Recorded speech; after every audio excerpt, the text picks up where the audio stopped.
Salut, c'est Banana, j'espère que vous allez bien, moi ça va très très bien. On se retrouve pour mon premier tutoriel donc sur Photoshop. Ce sera pas un tutoriel comment marche ceci, comment marche cela, ce sera une série de tutos sur comment réaliser un speed art. Donc un speed art à ma façon, chacun a ses méthodes de travail, donc je vais vous expliquer un peu moi comment je procède, comment je fais mes recherches, etc. Donc comme vous pouvez voir dans le document, dans le titre, pardon, nous allons apprendre à faire un dossier GFX. Qu'est-ce qu'un dossier GFX? Un dossier GFX, c'est un dossier où vous avez tous les effets que vous mettez dans vos scènes. Donc que ça soit des flammes, ça peut passer des flammes à la lumière, aux craquelures, etc., etc. Ça peut être plein de choses différentes, des textures, etc. Et c'est la chose primordiale que doit avoir un graphiste au début de ses speed art. S'il n'a pas ça, soit il les cherche directement sur internet et il fait ça un peu mal organisé, donc il cherche et il les sort en même temps qu'il fait son speed art, ce qui n'est pas la méthode la plus simple. Donc moi je faisais comme ça au début, et à force de chercher, je les ajoutais dans mon dossier, et c'était après c'était organisé, et j'avais mon dossier. J'ai même plus besoin d'aller sur internet pour chercher des effets. Alors aujourd'hui on va voir ça, donc comment cela se représente. Donc vous ouvrez votre dossier GFX, donc vous en avez pas encore, je vais vous expliquer comment on fait. Hop, je vais mettre ça là parce que ça sert à rien, voilà. Et voici comment il se comporte. Donc il se comporte de plusieurs dossiers, des paysages jusqu'aux textures, des persos, des effets de lumière, étincelles, fumée, etc. Donc il y a vraiment de tout et de n'importe quoi, selon vos envies. On va ouvrir un ou deux, donc craquelure. Donc voilà, un qui est très, ça c'est des images que j'ai eues qui sont très sympas, que j'ai eu sur internet. Voilà, des impacts de balles qu'on peut mettre sur des vitres, drapeaux, donc ça c'est plus en mettre en fond de texture. Je m'en suis très rarement servi, mais je les ai trouvés sympas. Ça c'est un pack que j'ai eu au début. Donc ce que je vous conseille de faire, c'est de télécharger un pack de commencement. Donc il y en a plein qui le font. Je ne le ferai pas parce que ça prend du temps et de la place sur Mediafire, et c'est très long le chargement. Donc je laisse faire ça à d'autres, et je vous mettrai peut-être le lien d'un pack vite fait sur internet dans la description. Donc des éclairs, voilà, donc en PNJ, sur fond blanc et sur fond noir. Je vous montrerai les différentes méthodes. Ça c'est des effets pour vidéo, donc que j'ai trouvé très sympa. Engrenage, donc ça c'était pour un tuto, voilà, étincelles. Les textures, donc ce qui est primordial dans un dossier GFX, vous êtes obligé d'avoir des textures.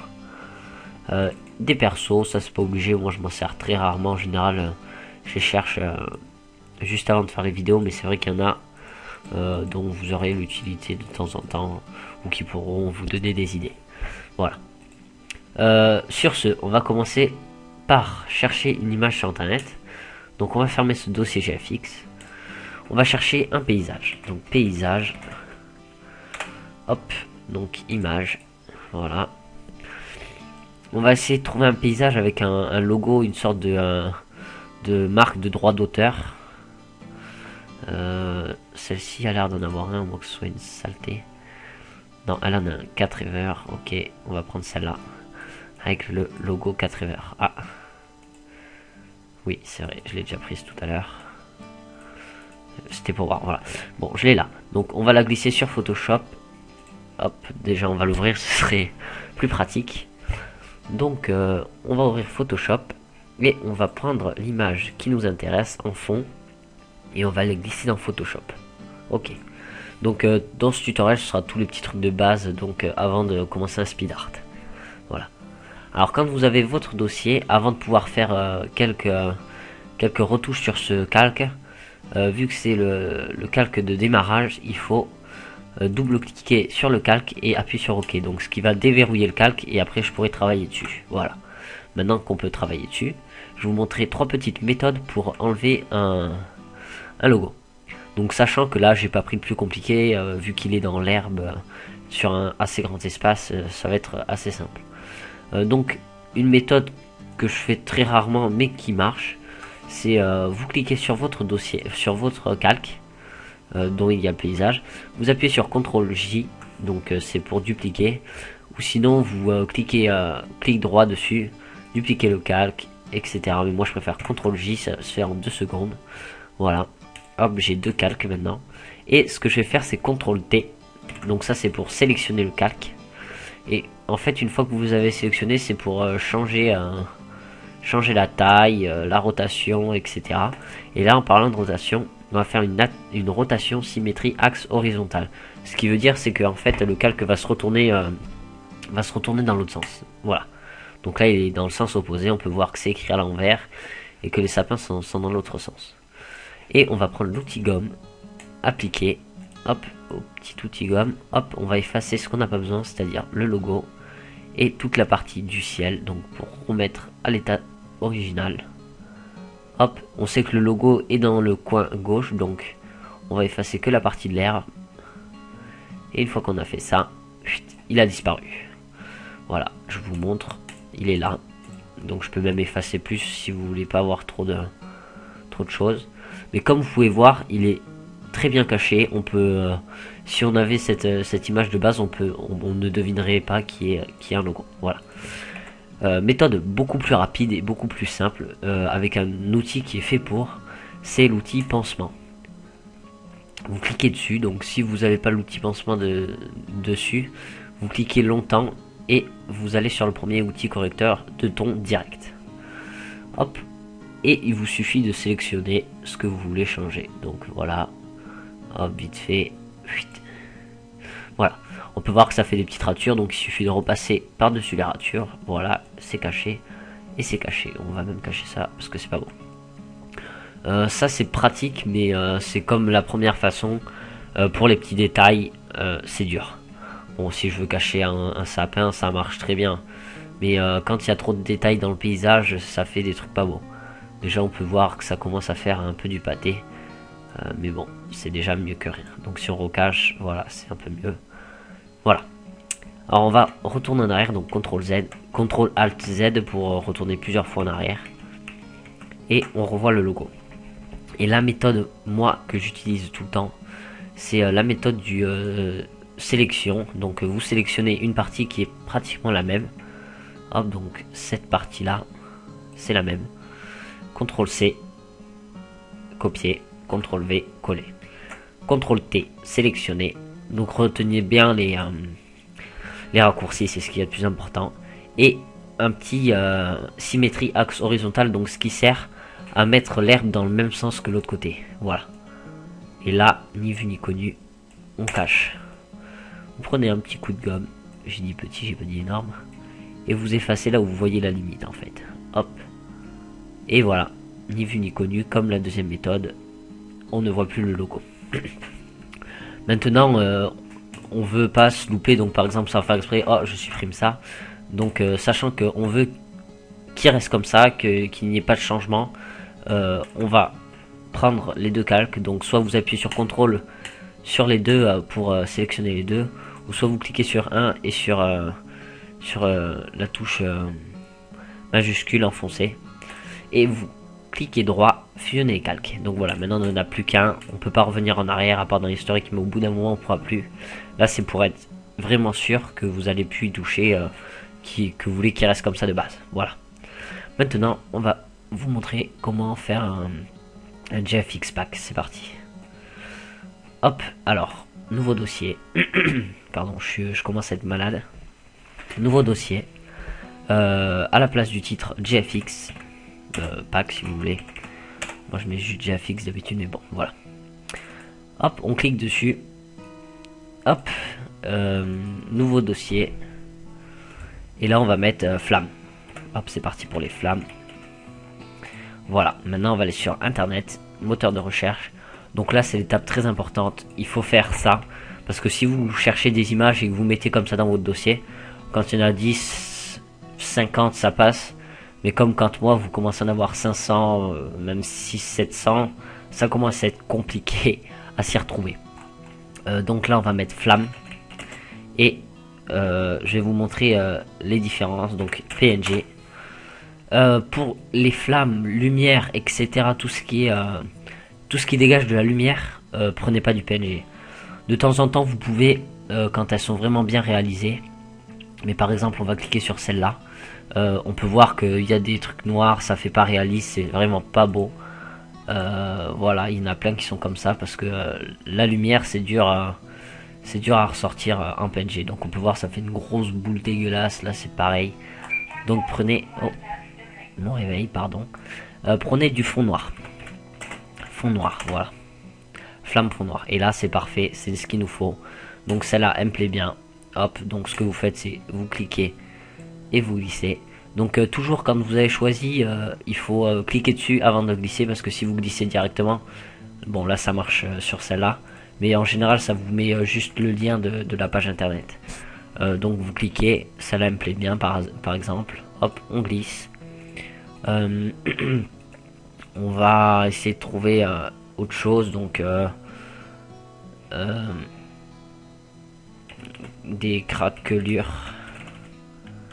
Voilà, on va essayer de trouver ça. Hop, que je me perde pas. Des craquelures. Voilà. Je pense pas que je vais trouver celle que je veux. Celle que j'avais trouvée. Bon, il faut vachement rechercher, vachement de temps pour trouver ce que vous voulez. Mais par exemple, allez, celle-là me plaît bien. On va voir s'il n'y en a pas d'autres. Non, bon, on va rester sur celle-là. Celle-là me plaît bien. Je clique dessus. Donc elle est sur fond blanc. Ça marche aussi. On glisse. Voilà. Bon, on va dire que là, on a fait tous nos dossiers. Enfin, on a fait tous nos dossiers, etc. Vous allez chercher tout ce que vous voulez. Vous inquiétez pas, vous n'êtes pas obligé de faire tout en une fois. Ça se fera au fur et à mesure par étapes. Voilà. Maintenant, on va tourner sur notre dossier Photoshop, pardon. Et là, par exemple, on va importer, allez, une flamme. Cette flamme là, on veut qu'allez, ce coin là il prenne feu. Fuite. On le met là. Et là vous dites c'est dégueulasse, il y a un gros truc noir. Vous inquiétez pas. Il vous suffit de cliquer sur flamme, donc sur le calque que vous voulez mettre en superposition. Le mettre en pixelisé, donc je viens de le faire là en appuyant sur OK. Et à la place de normal en calque, vous mettez superposition. Des fois vous pouvez monter à éclaircir, des fois ça rend mieux, mais là par exemple je préfère superposition. Voilà. Hop, mince, j'ai gardé la molette dessus. Voilà, CTRL T. On va la mettre où on veut, donc on va la mettre là. Hop, par exemple, on veut changer un peu, on veut qu'il prenne la forme du sol. Par exemple, là-bas, c'est en biais le sol, on peut voir que là, c'est en plein milieu, c'est pas beau. On fait clic droit sur les flammes. Et en fait on fait le contraire de pixeliser, c'est-à-dire on convertit en objet dynamique. Si vous voulez retoucher après encore le calque, il faudra rappuyer sur pixeliser le calque. Vous appuyez sur CTRL T donc pour sélectionner le calque. Et là ce qu'il y a de différent avec le fait de convertir le calque, c'est que là on peut le déformer, etc. Donc on va zoomer, hop, sans quadrillage, merci. Et là on va lui donner sa forme. Bon, là je fais ça rapidement. Mais bon, voilà. Vous avez un peu compris. Si je veux, je peux voilà, changer un peu, l'arrondir selon les préférences, etc. Je fais ça rapidement. Voilà. Là, par exemple, ça me plaît. Donc, je laisse comme ça. Et on va rajouter la craquelure qu'on a trouvé. Donc, on prend, on glisse. Et là, c'est tout à fait pareil que la... Mince, j'ai mis en superposition. C'est tout à fait pareil que le fond noir, sauf que elle c'est incrustation. Incrustation, et après il faut voir ce qui va le mieux. Donc là on peut voir que ça fait un truc assez dégueulasse, donc vous pouvez tout essayer, mais en général c'est incrustation. Je pense pas que voilà, donc ça rend un truc vert, donc vous restez sur incrustation, hop, même lumière tamisée. Et là vous faites un petit CTRL U en pixelisant le calque bien sûr, CTRL U, Et on va changer vite fait la couleur pour que ça puisse correspondre. Voilà, que ça corresponde. On va pas trop la foncer parce que sinon on le verra plus. Voilà, on voit encore un peu, mais ça il suffit de gommer par-ci par-là. Ni vu, ni connu. Hop. Voilà. Après, on peut refaire. CTRL U. Voilà, CTRL J, CTRL J. Et voilà, on a nos craquelures. Donc ça va pas très bien avec ça parce que c'est la terre. Mais bon. Hop, mince. Voilà, parfait. Voilà. Donc il vous suffit de faire ça et vous avez vos petits effets. Je vais peut-être vous montrer vite fait comment faire de la pluie, parce que la pluie en général on trouve pas trop sur internet. Mais bien sûr on peut, mais c'est pas ce qui est le plus simple, donc ça on va supprimer. Ça aussi. Donc pour la pluie, il vous suffit de faire un nouveau calque, de prendre l'outil pot de peinture, fond noir, et là, tout simplement, moi je prends le... Il est où mon petit crayon? Il est là. Vous, à la place de l'outil pinceau, vous prenez l'outil crayon, vous faites des points blancs.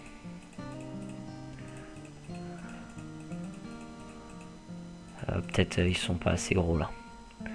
Bon, on va voir. Voilà.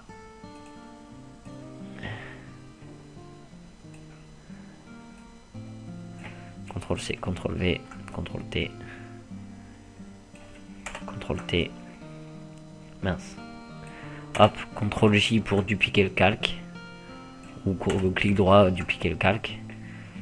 Et en fait, le fait de faire des petits points blancs, vous allez vite comprendre. Donc vous pouvez faire comme ça, hein, c'est long mais bon. Voilà, une fois qu'on a tous les étages, fusionner, CTRL J, CTRL T. Et voilà. CTRL J, CTRL T. Et voilà. Après, on fusionne tous les calques. Quand on a notre sorte de ciel étoilé, il suffit de faire sélection, filtre, pardon, atténuation et flou directionnel. Donc attendez, il m'en manquait un apparemment. Fusionner les calques, filtre, hop, filtre, atténuation, flou directionnel. Bon là j'ai fait peut-être des points un petit peu trop bas. Mais voilà, sinon dans l'idée ça fait de la pluie. Et là il vous suffit de mettre une superposition et vous avez vite fait votre pluie. Bon j'ai peut-être... on pourrait peut-être même faire ça. Hop, CTRL J, CTRL T, hop. Parce que j'en ai peut-être pas fait assez. Voilà. Donc voilà, ça fait de la pluie. Ça rend bien en général. Là j'ai fait ça à la va-vite, donc prenez votre temps. Faites les points plus gros s'il le faut. Des fois ça rend mieux. Voilà. Sinon ça commence à rendre assez bien. Il vous suffit après d'assombrir vite fait le ciel. Ça c'est pour flouter, pardon. Si je vais pas sur le bon truc, c'est pas bon. Donc ça c'est pour flouter. Et ça c'est pour assombrir. Donc il vous suffit d'assombrir le ciel. Après, et on peut croire, voilà, qu'il fait pas beau, etc. Rajouter des nuages. Donc voilà. Après avoir fait tous vos effets, etc. Des fois, enfin, c'est vraiment ce qui va rendre l'image soit belle, soit moche, c'est les textures. Donc vous allez dans le moteur de recherche, texture. Donc si vous recherchez une texture particulière, vous marquez texture et ce que vous voulez. Par exemple, celle-là vient m'attirer directement. Ça peut rendre bien comme ça peut être moche. Mais elle m'a vraiment attiré. Alors elle est où? Elle est là. Hop, on va te prendre. Voilà, c'est ce que je disais. Donc j'ai pas attendu qu'elle charge, donc ça fait un lien sur Google. Là j'ai attendu qu'elle charge. Voilà, parfait. On la glisse dessus. Ah, là on peut voir qu'il y a le logo. Donc ce que je fais, c'est que je prends le côté inverse. Il est à peu près de cette taille là. CTRL C, CTRL V, CTRL T, horizon, et j'essaye de le caler comme ça. On va essayer de bien le caler parce que c'est de la symétrie, donc voilà. Voilà, ni vu ni connu, on fusionne comme je vous ai appris. Et là, quand vous mettez une texture, donc vous la mettez derrière votre devant, plus exactement au-dessus pour que ça soit devant en fait. Si vous le mettez en dessous, si vous le mettez en bas, il se retrouve dessous le paysage. Et si vous le mettez au-dessus, et bien il se retrouve devant le paysage. Donc vous le mettez devant et vous faites une petite incrustation. Bon là, comme par hasard, ça n'a pas bien rendu parce que j'avais pas la texture qu'il fallait. Mais bon, ça peut bien rendre.